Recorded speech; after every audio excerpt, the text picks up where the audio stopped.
Hello friends, let's discuss how peer instruction works. At the end of this presentation, you will learn what are the steps of peer instruction activity and how one can implement it. To understand the implementation process, one needs to know about the model of peer instruction. The model of peer instruction is categorized into three levels. At the first level, provide students with material to study before class to prepare them for active learning in class.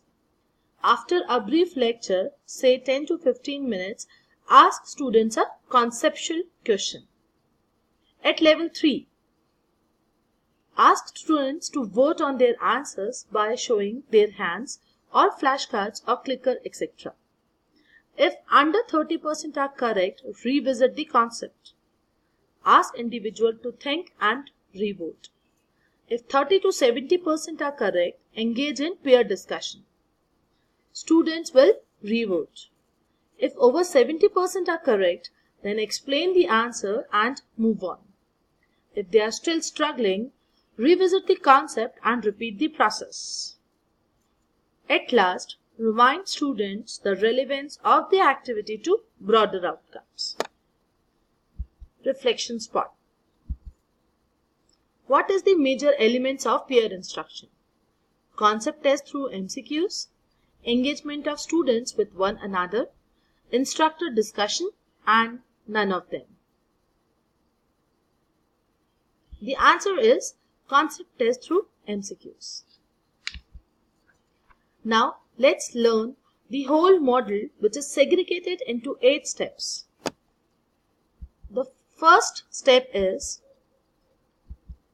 assign pre-reading or teach via preferred modality like brief lectures, flipped classroom, or direct instruction. Step number 2, pose a qualitative multiple choice question based on concepts.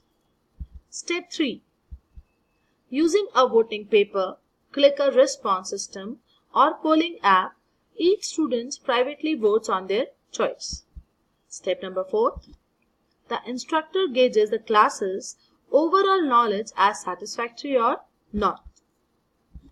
Step number 5, students must convince each other what they think the answer is and why. Step number 6, revote again. Step number 7, time to discuss as a group. Step number 8, next question. The model is wisely explained by these 8 steps. Now take an example. When 2 coins are tossed simultaneously, what are the chances of getting at least one tail? Give students time to think and discuss, and then pose the answer.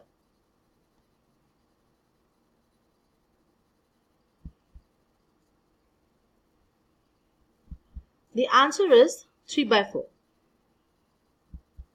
Getting at least one tail means it can be head and tail and head, or tail and tail. So the total outcome is 4, and chances of getting at least one tail is 3 by 4. Thank you for listening.